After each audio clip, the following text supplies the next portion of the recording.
इस कार्यक्रम के प्रायोजक हैं श्री शिखर चंद, किरण, रविंद्र, गरिमा, चिराग जैन, विजयनगर, जयपुर। श्री अशोक कुमार, रतनलाल जैन, नूतन, गौतम, प्राची, आदित्य, डॉक्टर सलोनी निरंजन, अरहन, आराध्य मेहता, 49 बालचंद टेरस, तारदेव रोड, मुंबई। श्री शांतिलाल सी मेहता, सागर विहार, 45 कुलपति मुंशी मार्ग, चौपाटी, मुंबई। श्रीमती पुष्पा जैन, श्रीमती कुसुम जैन, श्रीमती संतोष जैन, शिल्पा जैन, श्री अश्विनी जैन, कबाड़ी बाजार, सराफा, सहारनपुर, उत्तर प्रदेश। स्वर्गीय श्रीमती उषा जैन, धर्मपत्नी श्री शिखर चंद जैन सिंघाई की 6ठी पुण्य स्मृति के उपलक्ष्य में मनोज जैन, संध्या जैन, प्रद्युम्न जैन, मोनिका जैन, उमेश जैन, अनुराधा जैन, आगरा निवासी एवं समस्त सिंघाई परिवार।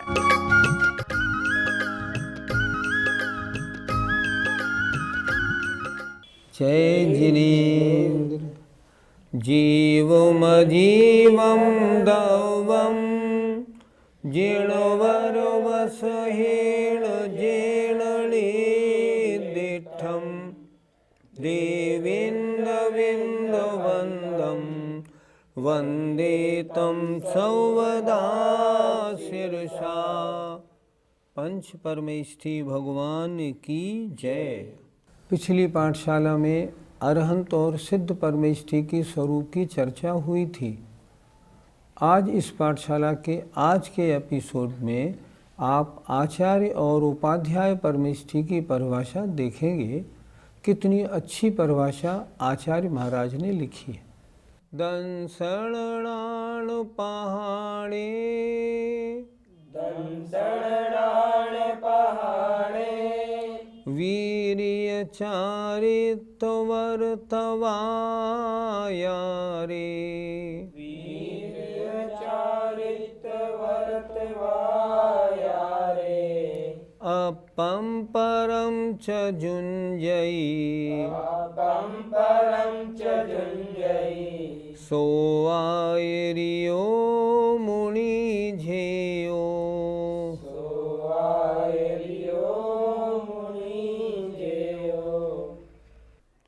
आचार्य परमेष्ठी कौन होते हैं? जो पंच आचारों का स्वयं पालन कराएं, स्वयं पालन करें और औरों से भी कराएं। 5 आचार कौन से हैं देखें। दर्शनाचार और ज्ञानाचार, इनकी प्रधानता में, अर्थात मुख्य 2 हैं, दर्शनाचार, दंशन और लाण माने ज्ञानाचार, और वीर्य वीर्याचार, चारित्राचार और वर माने श्रेष्ठ, तपाचार में, तवायारे तपाचार में, अर्थात पंच आचारों में। फिर एक बार देखें।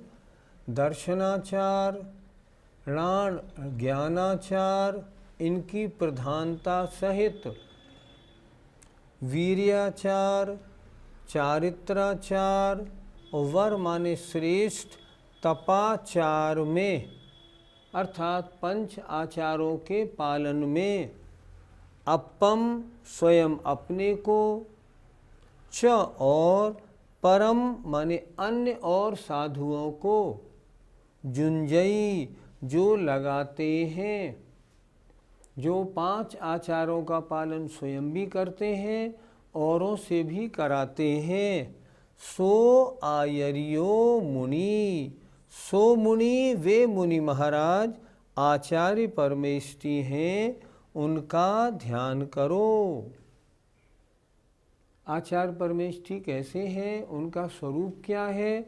जो पंचाचार का स्वयं पालन करते हैं और औरों से भी कराते हैं, उन्हें कहते हैं आचार्य परमेष्ठी। देखें। दर्शनाचार, लाण ज्ञानाचार, इन दोनों की प्रधानता सहित जो वीर्याचार, चारित्राचार और श्रेष्ठ तपाचार में अपम अपने को स्वयं को, च माने और, परम माने अन्य साधुओं को जो लगाते हैं सो आयरियो, वे आचार्य परमेष्टि हैं। मुनि इनका ध्यान करो। अर्थात ध्यान की सिद्धि के लिए हे मुनि महाराज इनका ध्यान करो, या ऐसे मुनि महाराज आचार्य परमेष्टि होते हैं, इनका ध्यान करना चाहिए। गुरुजी, 5 आचारों की क्या परिभाषा है? पहला आचार दर्शनाचार्य, अर्थात सम्यक दर्शन के पालन में स्वयं भी लगे रहना, सम्यक दर्शन में कोई दोष न लगने देना, 8 अंगों का पालन अच्छी प्रकार हो, इस तरह निरंतर अपने सम्यक दर्शन में रुचिवंत लगे रहने का नाम दर्शनाचार्य है। ज्ञान की आराधना करना, निरंतर उसमें लगे रहना, कोई व्यवधान नहीं आने देना, जो सम्यक ज्ञान के 8 अंग हैं उनका पालन करना, ये ज्ञानाचार है। तरह तरह की तपस्या करके, तपों को धारण करके अपनी शक्ति को प्रकट करना, ये वीर्याचार है। मुनि के योग्य चारित्र के पालन में निरंतर लगे रहना, उसमें कोई दोष नहीं आने देना, चारित्र को निरंतर बढ़ाने की भावना रखना चारित्राचार है। और प्रायश्चित, विनय, वैयावृत्ति आदि तपों में निरंतर लगे रहना, तपों को और बढ़ाते रहना, तपों को निर्दोष रीति से पालन करना, ये तपाचार है। इस तरह 5 प्रकार के आचार हैं। आचार्य लोग इन 5 आचारों का बहुत ध्यान रखते हैं। गुरुजी, 5 आचारों में स्वयं को कैसे लगाएं और दूसरों को कैसे लगाते हैं? स्वयं को लगाने का मतलब होता है 5 आचारों का सावधानी पूर्वक निर्दोष तरीके से इन आचारों का पालन करना। और अन्य को लगाने का मतलब होता है अन्य जो शिष्य वर्ग है उनको दीक्षा देना, शिक्षा देना, उनके द्वारा अगर कभी कोई दोष वगैरह हो जाए तो प्रायश्चित आदि देकर उनकी शुद्धि करना, ये सारे कार्य आचार्य परमेष्टि महाराज के होते हैं। इनमें इस तरह वे स्वयं मुनि धर्म में लगे रहते हैं और अन्य को भी लगाते हैं। आचार्य परमेष्टि के कितने मूल गुण होते हैं? शास्त्रों में आचार्य परमेष्टि के 36 मूल गुण बताए हैं। साधु परमेष्टि के 28 मूल गुण तो उनमें होते ही हैं, उसके अलावा 36 मूल गुण और होते हैं, जैसे 12 तपों का पालन, 10 धर्मों का पालन, 6 आवश्यकों का पालन, 3 गुप्ती और 5 आचारों का पालन। इस तरह 36 गुणों का पालन आचार्य परमेष्टि बहुत अच्छी तरह से करते हैं। गुरुजी, आचार्य कैसे बनते हैं? आचार्य बनने का मार्ग शास्त्रों में तो इस प्रकार लिखा है कि जब आचार्य अत्यंत वृद्ध हो जाते हैं और जब वो देखते हैं कि अब मेरा शरीर संलेखना के योग्य हो गया है, तब वे अपने संघ के जो सबसे वरिष्ठ साधु होते हैं उन साधु को अपना आचार्य पद देके स्वयं या तो उनके सानिध्य में या स्वयं उस संघ को छोड़ के अन्य संघ में जाकर संलेखना ले लेते हैं और अंतिम समय तक गुजारते हैं। शास्त्रों में आचार्य बनाने की यही परंपरा सब जगह दृष्टिगोचर होती है। आचार्य फिर किनको बनाया जाता है? आचार्य जब अपना संघ छोड़ते हैं तब वो देखते हैं मेरे संघ में सबसे ज़्यादा ज्ञान में, चारित्र में, तप में कौन वरिष्ठ है, सबसे ज़्यादा अनुभवी कौन है, कौन ऐसा है जिसको सारा संघ बहुत लाइक करता है कि ये आचार्य बनने चाहिए, जिनके चारित्र में कोई दोष नहीं होता है। ऐसे निर्दोष चारित्र वालों को आचार्य बनाया जाता है। जिनके चारित्र में दोष हो, अगर उनको आचार्य बनाएंगे तो फिर संघ में निर्दोषपना कैसे रहेगा। इसलिए ज्ञान में, चारित्र में, सबके साथ व्यवहार में सबके आदरणीय जो होते हैं, ऐसे किसी श्रेष्ठ मुनि को आचार्य पद दिया जाता है। आचार्य पद देने की ये परंपरा आगम सम्मत है। तो फिर जो वर्तमान में अधिक से मुनियों के भाव आचार्य पद लेने के क्यों होते हैं? आपका प्रश्न सुन के मुझे एक दृष्टांत याद आ गया। जब शिव सागर आचार्य शिव सागर जी महाराज महावीर जी में विराजमान थे और अचानक 2-3 दिन की अस्वस्थता होने से और उनका शरीर समाधि पूर्वक छूट गया, तो वे किसी अन्य को आचार्य नहीं बना सके। अब समाज में इस बात की चर्चा रही, अगला आचार्य कौन बने। तब ये निर्णय हुआ कि सबसे वरिष्ठ और गरिष्ठ कौन है, आचार्य कल्प सुरत सागर महाराज, उनको आचार्य बनाना चाहिए। समाज के वरिष्ठ लोग उनके पास पहुँचे, निवेदन किया चरणों में, गुरुदेव आप आचार्य पद ग्रहण स्वीकार करें। सुरत सागर महाराज शास्त्रों की ज्ञाता थे। उन्होंने कहा मुझे आचार्य नहीं बनना, मैं अपनी निर्जरा क्यों घटाऊं। तो महाराज फिर कौन बने? बोले मुझसे बड़े तो आचार्य धर्म, मुझसे बड़े तो ये मुनि धर्म सागर जी हैं, धर्म सागर जी को आचार्य बना दो। सब लोग जो समाज के थे धर्म सागर जी के पास पहुँचे, महाराज आप आचार्य पद स्वीकार करें। उन्होंने कहा मैं क्यों बनूं, सुरत सागर जी को बनाओ, सबसे पुराने वो हैं।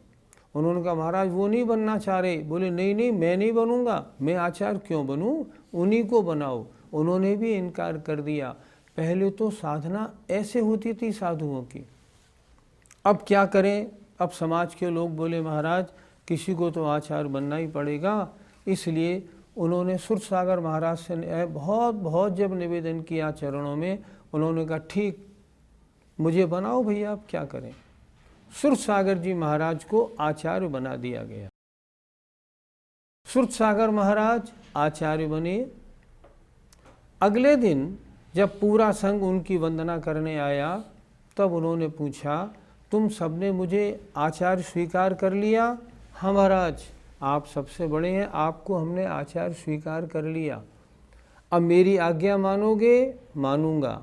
ठीक है, तो मैं धर्म सागर जी को ये आज्ञा देता हूँ कि वो आचार्य पद ग्रहण करें और मुझे मुनि बनने दें। अब धर्म सागर जी क्या करते, मजबूरी थी, धर्म सागर जी को आचार्य पद लेना पड़ा। ये होता था पहले। तो आचार्य पद लेना कोई अच्छी बात थोड़ी है। पहले कितने कम आचार्य थे, आज कितने आचार्य दिखाई पड़ते हैं। आगम के अनुसार इसकी उचितता कम दिखाई देती है। आचार्य परमेष्ठी की परिभाषा के बाद अब ग्रंथकार उपाध्याय परमेष्ठी का स्वरूप बता रहे हैं। जोरयण तेजुतो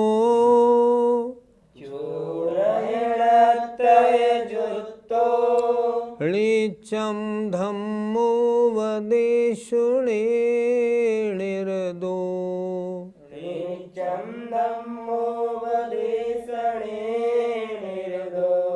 सो बुझाओ अप्पा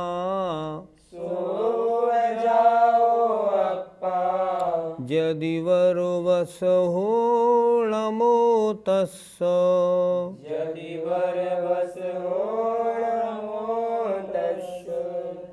जो मुनिराज रयणत्य जुतो रत्नत्रय से युक्त हैं, सम्यक दर्शन, सम्यक ज्ञान, सम्यक चारित्र रूप रत्नत्रय से सहित हैं, और नित्यम माने हमेशा धर्म के उपदेश में लगे रहते हैं, जिनका मुख्य काम पढ़ने और पढ़ाने का होता है। सो उबझाओ अप्पा, वह उपाध्याय आत्मा है, वह आत्मा उपाध्याय परमेष्ठी है। कैसे होते हैं? यदिवर वस हो, यतियों में श्रेष्ठ और उनमें प्रधान ऐसे होते हैं, उनको मैं नमस्कार करता हूँ। फिर एक बार देखें, जो रत्नत्रय से सहित होते हैं, नित्यम माने निरंतर हमेशा धर्म के उपदेश में लगे रहते हैं, सो उपजाओ अप्पा वह आत्मा उपाध्याय परमेष्टि है। यदिवर वश हो, यतियों में जो श्रेष्ठ हैं उनमें प्रधान होते हैं, उनको मेरा नमस्कार हो। ऐसे उपाध्याय परमेष्टि की परिभाषा बताते हुए इस गाथा में नमस्कार किया गया है। गुरुजी, उपाध्याय शब्द का अर्थ क्या होता है? उपाध्याय शब्द दो शब्दों को मिलके बना है, उप और अध्याय। अर्थात उप माने जिनके निकट सब अध्ययन करने के लिए आते हों उन्हें कहते हैं उपाध्याय। जिनके निकट निरंतर अध्ययन चलता रहता हो उन्हें कहते हैं उपाध्याय परमेष्ठि। ये निरंतर किसका उपदेश देते रहते हैं? जिनवाणी 4 अनुयोग में विभाजित है, तो निरंतर जो भव्य जीव उनके पास आता है, संघ में जो मुनि महाराज जिस योग्यता वाले होते हैं उनको उस योग्यता से निरंतर पढ़ाते समझाते रहते हैं ताकि उनका ज्ञान और चारित्र बढ़ता रहे। मुख्य रूप से मोक्ष मार्ग का उपदेश देते हैं, जिनवाणी के अनुसार बोलते हैं, अपने पक्ष से बिल्कुल नहीं बोलते, ऐसे उपाध्याय परमेष्ठि होते हैं। यदिवर वश हो, इस शब्द का क्या अर्थ होता है? यदि माने यति, यति माने मुनि, और वर यदि वर माने श्रेष्ठ, जो मुनियों में श्रेष्ठ होते हैं, और वृषभ कहते हैं उनमें भी जो प्रधान होते हैं। तो यति माने मुनियों के श्रेष्ठ, जो मुनियों में श्रेष्ठ हैं और उनमें भी जो प्रधान हैं उन्हें कहते हैं यतिवर वृषभ। गुरुजी, उपाध्याय परमेष्ठि के कितने मूल गुण होते हैं? उपाध्याय परमेष्ठि के 25 मूल गुण शास्त्रों में बताए हैं। अर्थात उपाध्याय परमेष्ठि 11 अंग और 14 पूर्व के ज्ञाता होते हैं। तो ज्ञान होने के कारण इनके 25 मूल गुण बताए गए। गुरुजी, वर्तमान में ना तो अंग हैं और ना ही पूर्व, तो उपाध्याय परमेष्ठि का पद किसे दिया जाएगा? वह कौन बनेंगे? उपाध्याय परमेष्ठि के ये 25 मूल गुण उत्कृष्टता की अपेक्षा है। अर्थात श्रेष्ठ उपाध्याय कौन? जो अंग पूर्व के ज्ञाता हों। उपाध्याय परमेष्ठि की ये भी परिभाषा शास्त्रों में लिखी मिलती है। किसी को अगर देखना हो तो जैनिन सिद्धांत कोश में भाग 1 में उपाध्याय परमेष्ठि की परिभाषा देख लें। उसमें लिखा है, जिन मुनि महाराज को आचार्य देव समस्त संघ को पढ़ाने का काम सौंपते हैं उन्हें उपाध्याय परमेष्ठि कहते हैं। आचार्य परमेष्ठि ने देखा इन मुनि महाराज का ज्ञान बहुत अच्छा है, उन्होंने कहा ठीक, मैं तुम्हें आज से उपाध्याय बनाता हूँ, तुम सारे संघ को पढ़ाया करो। तो जिनको सारे संघ का पढ़ाने का काम सौंपा जाता है वे उपाध्याय परमेष्ठि कहलाते हैं, और ऐसा उपाध्याय पद देना भी आगम सम्मत है। तो फिर गुरुजी, आचार्य और उपाध्याय में क्या अंतर रहा? क्यों? अंतर तो बहुत है। देखो, किसी को दीक्षा देनी है तो दीक्षा देने का काम आचार्य का है या उपाध्याय का? आचार्य परमेष्ठि का। संघ में किसी को कोई दोष लगा है मान लो, तो उसका प्रायश्चित्त देने का काम किसका है? आचार्य परमेष्ठि का। प्रवचन करने का काम और पढ़ाने का काम आचार्य का और उपाध्याय का दोनों का है। क्लास लगाने का काम उपाध्याय का है, सामूहिक पढ़ाने का काम आचार्य का है। पर दीक्षा देना, प्रायश्चित्त देने का काम सिर्फ आचार्य करते हैं, उपाध्याय परमेष्ठि नहीं करते। इसलिए इन दोनों में बहुत अंतर है। गुरुजी, क्या वर्तमान में अंग पूर्व का ज्ञान हो सकता है? पंचम काल के पहले 200-400 वर्षों तक अंग पूर्वों का ज्ञान था। वर्तमान में न अंग पूर्व हैं, न अंग पूर्व के पढ़ाने वाले हैं, और उतनी योग्यता वाले पढ़ने वाले भी नहीं। वर्तमान में एक भी अंग या पूर्व उपलब्ध नहीं, इसलिए किसी भी अंग और पूर्व के ज्ञान होने का प्रश्न ही नहीं उठता। हम जितने शास्त्र पढ़ते हैं ये उन अंग पूर्वों का जिनको ज्ञान मुनि महाराजों को, आचार्यों को था, उन्होंने जो अपने शिष्यों को पढ़ाया, उन शिष्यों ने परंपरा में जो शास्त्र रचे, श्री सठखंडागम, कषाय पाहुड़, आचार्य कुंद का साहित्य, तत्वार सूत्र वगैरह, हम केवल उन्हीं को पढ़ सकते हैं, उन्हीं का ज्ञान कर सकते हैं। अंग पूर्व ना तो हैं, ना उनका ज्ञान होने की क्षमता है, ना कोई पढ़ाने वाला है, इसलिए अंग पूर्व का ज्ञान वर्तमान में संभव नहीं।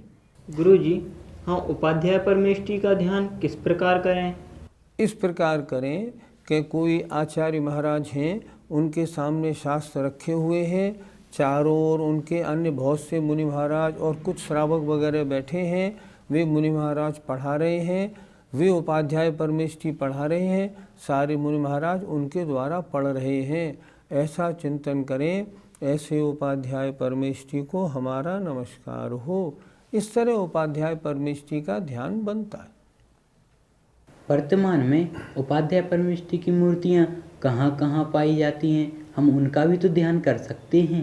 सबसे प्राचीन उपाध्याय परमेष्टि की मूर्ति तो देवगढ़ में उपलब्ध होती है। देवगढ़ में एक स्तूप है, उसमें उपाध्याय आचार्य परमेष्टि की मूर्ति बनी हुई है। आप लोगों ने मुनि प्रमाण सागर जी महाराज की पुस्तक देखी होगी, जैन तत्व विद्या। जैन तत्व विद्या का जो कवर है उसके ऊपर जो मूर्ति बनी है वो उपाध्याय परमेष्टि की मूर्ति है। अगर कभी जाने का मौका पड़े तो विदिशा में जो किले का मंदिर है उसमें आप जाएं, और वहाँ किले के मंदिर के अंदर एक मूर्ति बनी है, वो उपाध्याय परमेष्टि की मूर्ति है। बुंदेलखंड में एक परंपरा और है। बुंदेलखंड में एक मूर्तियाँ ऐसी होती हैं, नीचे यों ऊपर आया एक पाइप और उसके ऊपर एक गोल, उस गोल में 9 मूर्तियाँ बनी होती हैं, 8 और एक बीच में, उनमें भी 5 परमेष्टि और जो जिनवाणी, जिन धर्म, जिन चैत, चैत्यालय 9 बने होते हैं, उनमें भी उपाध्याय परमेष्टि आगे शास्त्र रखते हुए पढ़ाते हुए देखे जाते हैं। वर्तमान में अभी मैं विदिशा गया तो वहाँ के एक जिनालय में उपाध्याय परमेष्टि की पढ़ाते हुए सफ़ेद मूर्ति भी देखने को मिली। तो वर्तमान में तो उपाध्याय परमेष्टि की मूर्तियाँ दृष्टिगोचर होती हैं। एक सज्जन ने इतना बड़ा एक कागज़ भी सबको बांटा है कि जब पंच परमेष्टि का ध्यान करो तो इस कागज़ को सामने रखो, उसमें उपाध्याय परमेष्टि शास्त्र पढ़ते हुए और सारे शिष्य शास्त्र पढ़ते हुए, उपाध्याय परमेष्टि पढ़ाते हुए स्पष्ट दिखाई पड़ते हैं। इस तरह उपाध्याय परमेष्टि का चिंतन, ध्यान, जाप हम कर सकते हैं। कितनी सुंदर पंच परमेष्टि के स्वरूप का वर्णन इस द्रव्य संग्रह में चल रहा है। जो मुनि हैं, ज्ञानी हैं, आचार्य ने जिनको सब संघ के पढ़ाने का काम सौंप दिया है, नित्यम धम्मोपदेशने निर्दो, जो निरंतर धर्म के उपदेश में लगे रहते हैं, स्वयं भी पढ़ते हैं, औरों को पढ़ाते हैं, ऐसे उपाध्याय परमेष्टि होते हैं। जब हम बोले ना णमो उपाध्यायाणम, तो उपाध्याय परमेष्टि की देवगढ़ की वो मूर्ति हमारे सामने आ जानी चाहिए। हम कहें इनको नमस्कार हो, बड़े भक्तिभाव से उनकी हम वंदना करें। ऐसा करने से हमारा मन लगता है। पंच परमेष्टि में जिस परमेष्टि का आप मंत्र बोलें नमो अरिहंताणम, तो अरहंत परमेष्टि का चिंतन आना चाहिए। ये कुंडलपुर के बड़े बाबा अरहंत परमेष्टि हैं। ये चांदखेड़ी के आदिनाथ भगवान अरहंत परमेष्टि हैं। जब नमो सिद्धाणम बोले, सिद्धों का चिंतन बनना चाहिए। निराकार आत्मा लोक के अग्रभाग में विराजमान है। आचार्य परमेष्टि का चिंतन आए, आचार्य विद्यासागर जी महाराज ससंग विराजमान हैं। ऐसा चिंतन मन में लाने से मन में स्थिरता आती है। उपाध्याय परमेष्टि जैसी मूर्ति देखो, पढ़ने पढ़ाने वाले पढ़ा रहे हैं उपाध्याय परमेष्टि, सब पढ़ रहे हैं और साधु परमेष्ठी निर्ग्रंथ साधु ध्यान में लीन हैं। इस प्रकार पंच परमेष्ठी का जो जो पद बोले उस समय उस मूर्ति का ध्यान करें। इष्ट अनिष्ट की तरफ से मोह राग द्वेष को छोड़ें। एकांत में बैठ के अगर हम ध्यान करें तो जाप और ध्यान में हमारा मन लगेगा। मेहनत करनी पड़ेगी, ऐसे नहीं यूं ही मन लग जाए। मन का लगाना सबसे कड़ा काम है। ध्यान सबसे कड़ा माना जाता है, लेकिन सबसे महान भी ध्यान है। सबसे ज़्यादा निर्जरा ध्यान से होती है, इसलिए निरंतर ध्यान का अभ्यास करना चाहिए। जय जिनेन्द्र। इस कार्यक्रम के प्रायोजक हैं श्री शिखर चंद, किरण, रविंद्र, गरिमा, चिराग जैन, विजयनगर, जयपुर। श्री अशोक कुमार, रतनलाल जैन, नूतन, गौतम, प्राची, आदित्य, डॉक्टर सलोनी निरंजन, अरहन, आराध्य मेहता, 49 बालचंद टेरस, तारदेव रोड, मुंबई। श्री शांतिलाल सी मेहता, सागर विहार, 45 कुलपति मुंशी मार्ग, चौपाटी, मुंबई। श्रीमती पुष्पा जैन, श्रीमती कुसुम जैन, श्रीमती संतोष जैन, शिल्पा जैन, श्री अश्विनी जैन, कबाड़ी बाजार, सराफा, सहारनपुर, उत्तर प्रदेश। स्वर्गीय श्रीमती उषा जैन, धर्मपत्नी श्री शिखर चंद जैन सिंघाई की 6ठी पुण्य स्मृति के उपलक्ष्य में मनोज जैन, संध्या जैन, प्रद्युम्न जैन, मोनिका जैन, उमेश जैन, अनुराधा जैन, आगरा निवासी एवं समस्त सिंघाई परिवार।